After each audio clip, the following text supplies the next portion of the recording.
Good afternoon, everyone, and welcome to our webinar of the State of Supportive and Palliative Care. I'm Isaac Hardoon, the chief of the team. Alongside me is Marianne Frigola. Up next will be Dr. Rayner, and then lastly, but not least, our social worker, Jason Bleacher. We look forward to having you guys join us in this short little presentation. Thank you for your time. So I wanted to just go over the importance again, and we are really appreciative of everyone so far in how you've embraced taking on the palliative care team to help support your patients. And just some things again to review what we can do, what we offer. Palliative care is a specialized treatment of medical care that helps people with serious chronic and advanced illnesses.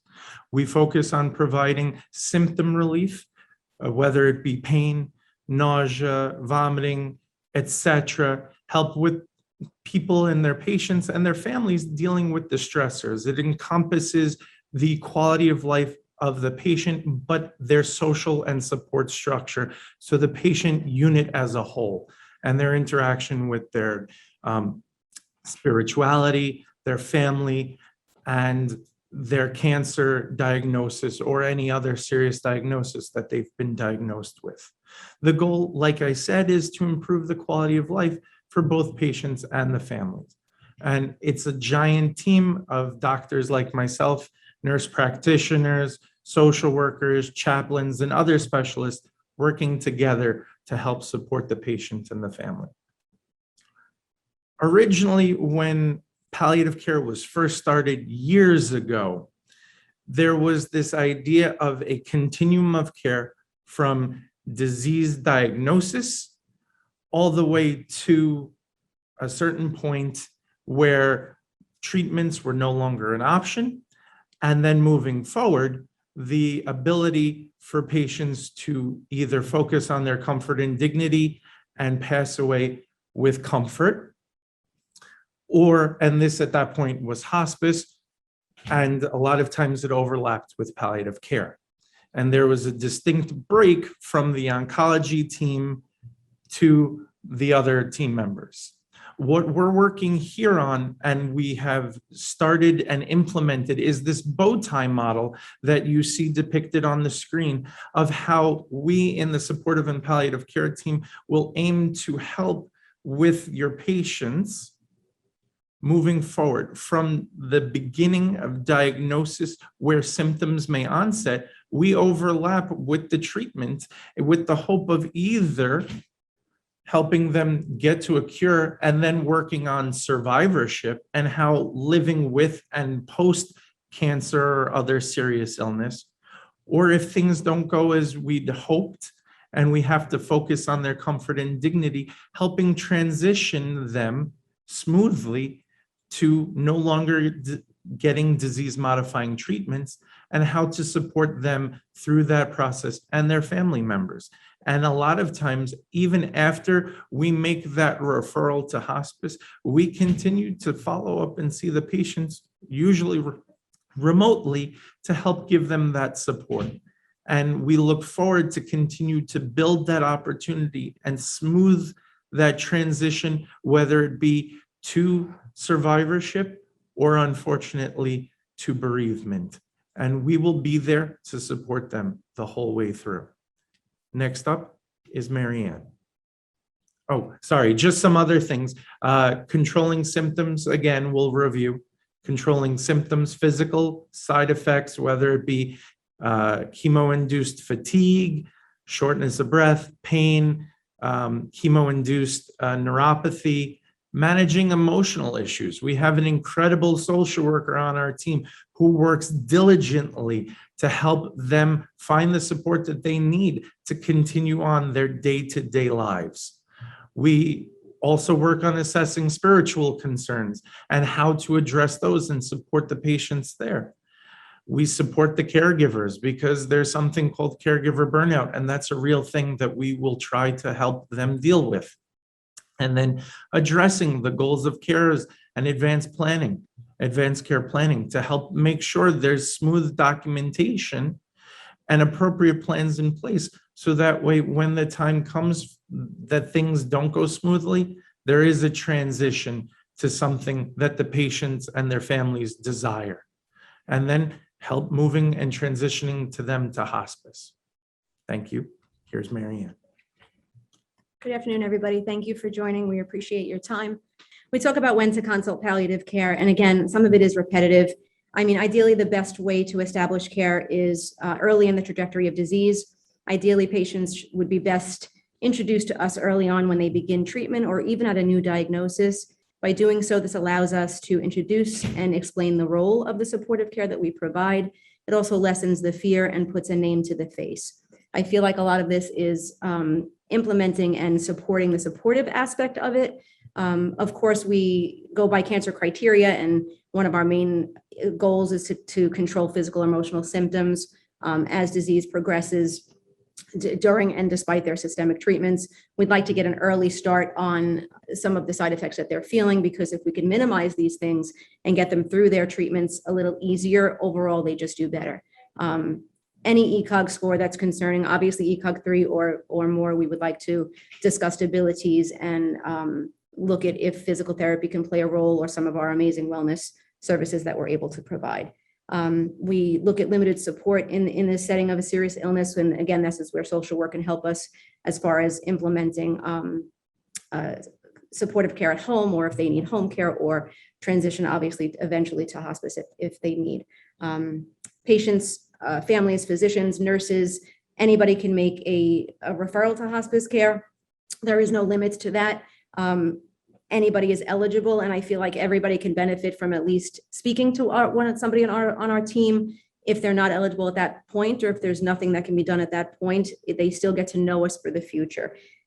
Patients and families that are unsure if they wish to continue treatments, that's a huge role where we can explain what they're actually entitled to, or what would happen if through the natural progression of disease. Patient or psychological, spiritual, existential distress that was discussed previously. Again, some of this is repetitive. Debility or declining ability to complete activities of daily living, weight loss, decreased appetite, multiple hospitalizations, or even falls in our patient population. These are all some of the reasons and some of the times when we can consult palliative care.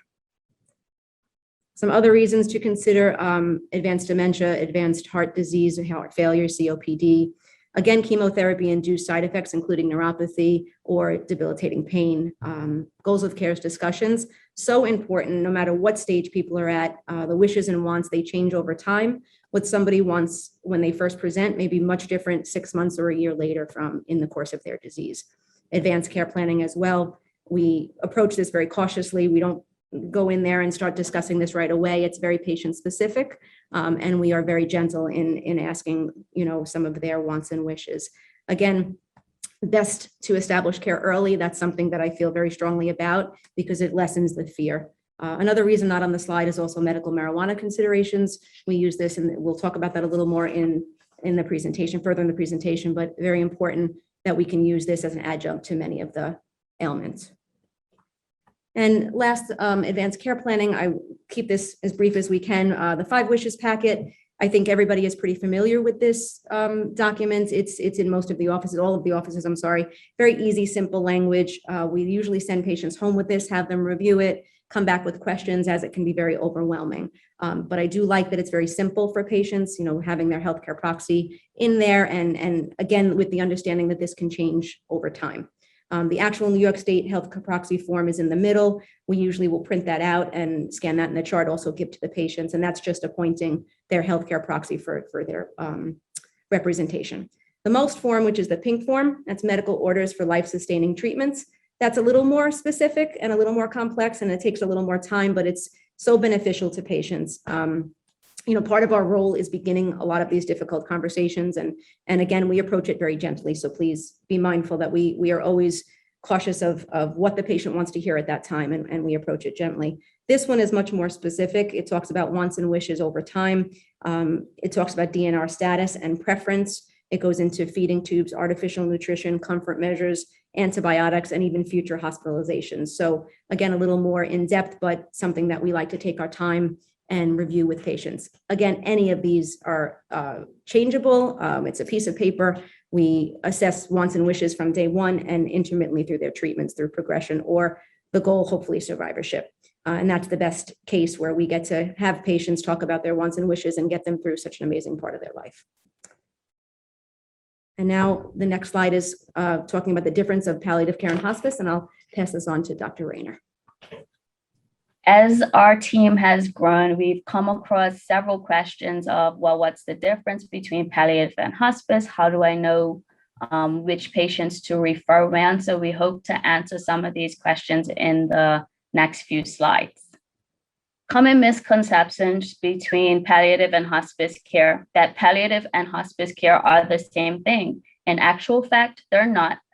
Palliative care can occur at any point in a patient's disease or diagnosis trajectory. Also, the hospice care specifically refers to the time frame during the last 6 months of life and the year following for bereavement support for the survivors. A common myth is that palliative care hastens death. It does not, but it does provide comfort care and the best quality of life for patients that have been diagnosed with an advanced illness until their end of life. Another myth is that palliative care is only for dying people, and we just aren't at that point yet. Palliative care will provide benefits to patients and families at any point in time during chronic illness. And another myth is that patients that once they're enrolled in hospice care, they stop eating and die of starvation. This is not true. Advanced illnesses, patients often don't experience hunger and thirst as healthy people do. And people who stop eating, their death is caused by their illness, but not because of starvation. A common misconception is that we should protect children from being exposed to death and dying. In fact, allowing children to talk about it and be a part of certain family conversations will help them to develop healthy attitudes and benefit them as an adult. Actually, I had a patient and family deal with this a few weeks ago, and they thought the 8-year-old son didn't have a clue what was going on, but he had already overheard the conversations and put 2 and 2 together. So keep in mind that children are more resilient than we think. A common myth is that pain is a part of dying. Not always does dying include pain. If pain is experienced at the end of life, there are many ways that we can help to alleviate this. A common myth for patients is that by taking pain medications as part of their palliative care will lead to them to become addicted or dependent to the medications. This isn't true. But we do keep patients comfortable, and oftentimes we do need to increase doses as a result of physiological tolerance, but this doesn't mean that they are addicted. Common myth that palliative care is pain management. We manage pain and symptoms for chronic illnesses, but we are not chronic pain management. We don't treat chronic back pain. We can assist with adjuncts like medical marijuana, and then also referring patients to the team that they need, whether that's interventional pain or chronic pain specialists. Myth is that morphine is administered to hasten death. The truth is that morphine keeps patients comfortable, but does not speed death. Palliative care means my doctor has given up and there is no hope for me. In actual fact, palliative care will ensure best quality of life for any patient with an advanced illnesses. The hope will, this just means that we focus our care on the patient's quality of life rather than pursuing aggressive treatment. Myth is that I let my family member down because he or she didn't die at home. The truth is with that, it's every family's experience is different, and patients sometimes need more than we can provide at home. So we will work to ensure that best care is delivered regardless of the setting and reassure family members that it's not a failure. Myth that palliative care is only provided in a hospital. Palliative care can be provided in a number of settings, whether it's in our offices, at home with the patient, a long-term care facility, at a specialized hospice facility, or even a hospital. And then this is just a chart for comparisons between palliative and hospice. Key points to take away is that both aspects are delivered by an interdisciplinary team. It can happen in any physical setting. Key point also is the time frame. Typically, hospice is within the last 6 months of life, and we are no longer pursuing aggressive treatment. And medical marijuana, this modality has been helpful for several patients in alleviating symptoms, a variety of symptoms that can be treated by just one medication. And sometimes we do tailor it specifically to definitely what that patient needs, and has been a resource that most patients have said has been beneficial to them. So don't hesitate to send patients our way that even want to talk and ask questions about if medical marijuana would be an option for them. I'll hand it over to Jason, our social worker. Good afternoon, everybody. Thank you guys so much for being here with us this afternoon. So as far as enhancing the patient's family's capacities to cope specifically, it's important for us to continue recognizing that the presence of any sort of cancer, chronic disease, or any other life-altering diagnosis does not mean that the patient's other regular responsibilities and life stressors automatically disappear. If anything, they actually augment. And palliative care social worker comes into action here by providing patients with some sort of positive therapeutic atmosphere for them to share and process concerns, and in turn work to empower them to find the strength to continue moving forward with their treatment process one day at a time. As far as helping reduce social isolation, with anxiety and stress definitely comes isolation.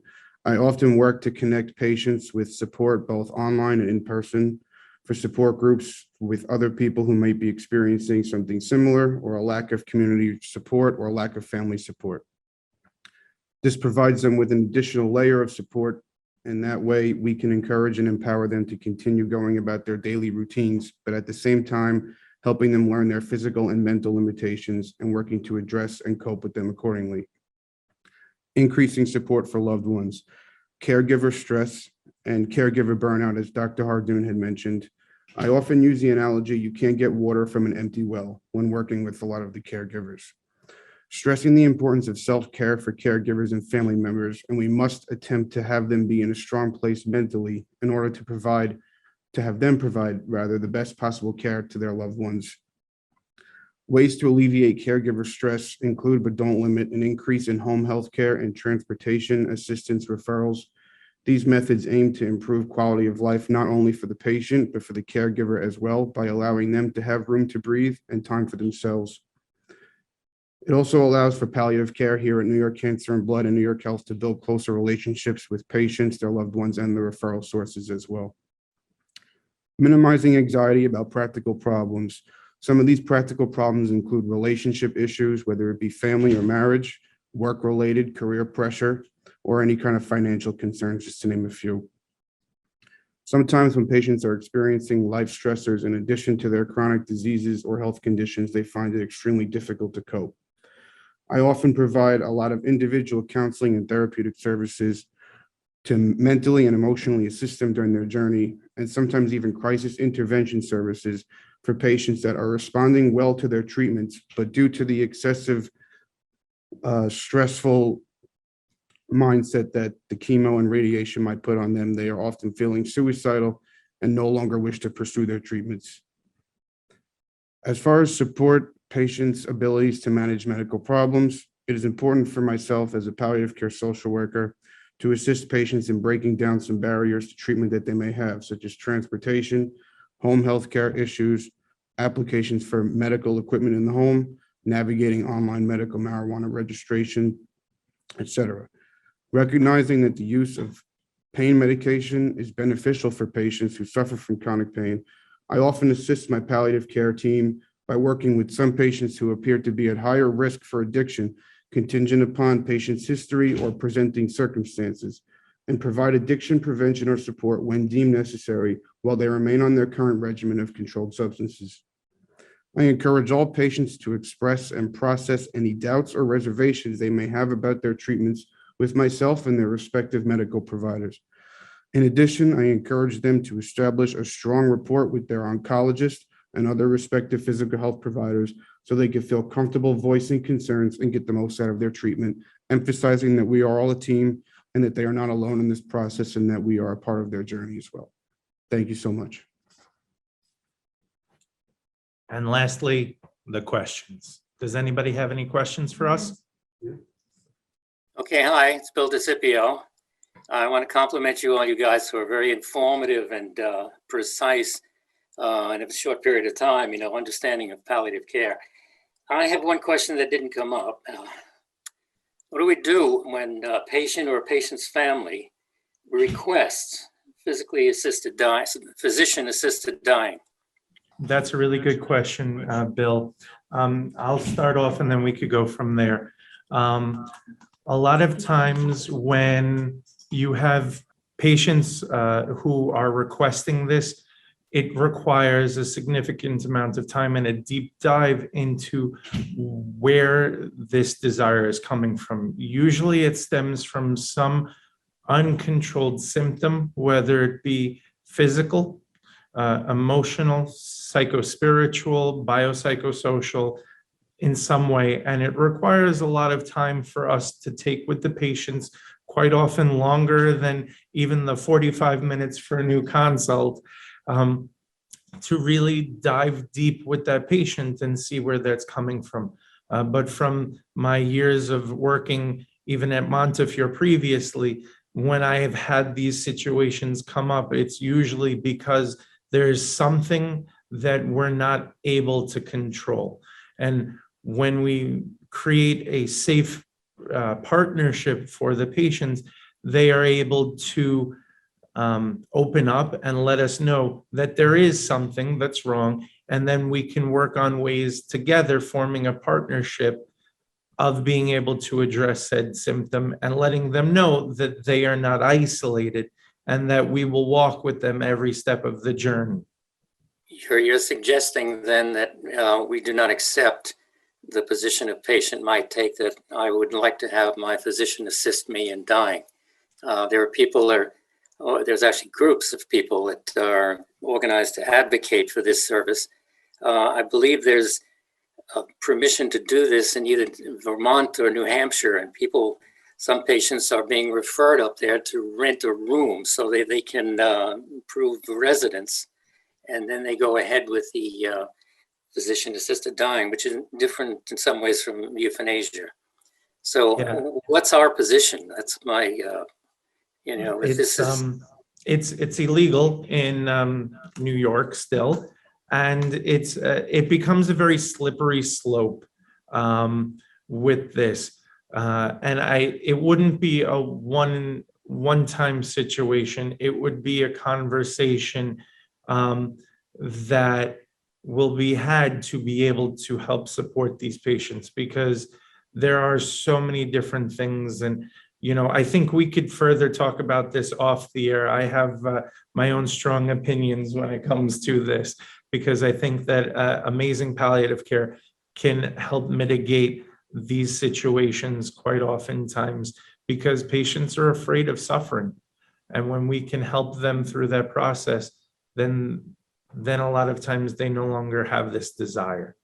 And I'd like to add for a patient who, if they are indeed suffering from a symptoms that not being controlled, or if they're having pain or mental symptoms that are not able to be controlled, and they are on that hospice route, we can usually discuss with hospice about inpatient facility to sedate them enough to get them through what they're going through, if it really is something that's disheartening to them. So there are lots of options that we can present and have a good relationship with the inpatient hospice team to have this controlled, and so they do not suffer.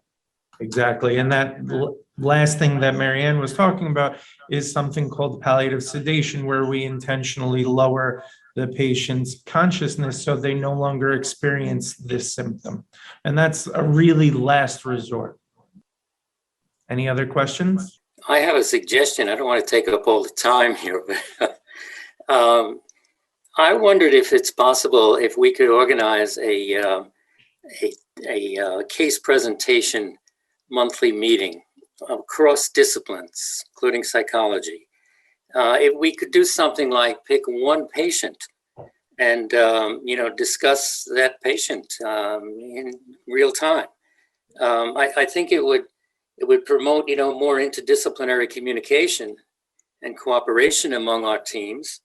It probably most likely would improve the quality of our care and bringing together the different disciplines. And I think if we had case material, it would make it very didactic and useful. And, it sort of mimics a medical school setting, which is probably my fantasy. But, No, I wonder if we could do that, like, an hour a month, we could do it on Zoom. I think it can only benefit the team. Exactly, and this kind of goes into the original interdisciplinary team approach that we have, and including your team and the oncologist, like almost like a tumor board, only helps to benefit the patients. Any other questions? Hi, can you hear me? Hello? Yes. Hi, it's Dr. Jablonski. I have a question. As far as follow-up, when somebody's seen the palliative care for, your initial consultation, are you guys automatically making a follow-up visit for them? So we're having a little difficulty with that, and that's being worked on. So if we are doing remote visits, most of us are scheduling the follow-up. However, we're working on having them brought out to the desk if it's an in-person visit, because that is one of our problems right now, and some patients are lost to follow-up. I think the whole team is in agreement that, of course, if you see somebody more often than we do and know that they need a follow-up, please just have them schedule it at the desk with whoever's there, because it is one of our issues that we're trying to mitigate right now.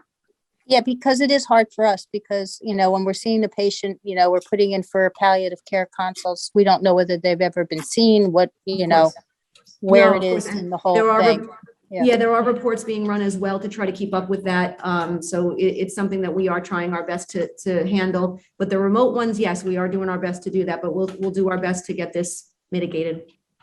And then the other thing is, like, when you prescribe a new medicine or increase their pain medicine or add something new, are you guys going to be responsible for the, renewing the prescriptions and stuff?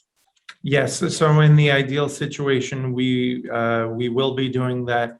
If there are any concerns, we also try after meeting with the patients to reach out to the primary oncologist to let them know, hi, we're going to be doing this. We'll take over for you for this, for these patients, or we are making these adjustments.